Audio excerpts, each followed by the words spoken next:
Hi friends, God is good. யோசேப்பின் வாழ்க்கையில் படுகொழியும் சிறைச்சாலையும் தற்காலிகமானது. சிங்காசனம் மட்டும்தான் நிரந்தரமாக இருந்தது. பாருங்கள், உங்களுடைய வாழ்க்கையிலும் பலவித போராட்டங்களை நீங்கள் பார்த்துட்ருக்கீங்களா? பலவித பிரச்சனைகளை பார்த்துட்ருக்கீங்களா? கஷ்டத்தை அனுபவிச்சுட்ருக்கீங்களா? இது எல்லாமே தற்காலிகமானதுங்க.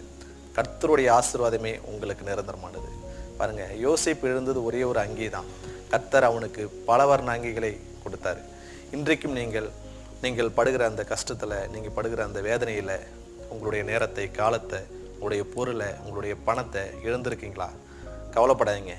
கர்த்தர் அதைவிட பல மடங்கு உங்களுக்கு பொருட்களையும், நேரங்களையும், காலங்களையும், பணங்களையும் உங்களுக்கு கொடுத்து திருப்பார். பாருங்கள், உங்களுக்கு வர பிரச்சனைகள் நிரந்தரம் இல்லைங்க. அது எல்லாமே டெம்பரவரி. கர்த்தருடைய ஆசீர்வாதம் உங்கள் தலைமையில் இருக்குது. கர்த்தருடைய ஆசீர்வாதம் உங்களுக்கு நித்தியமானது, நிரந்தரமானது.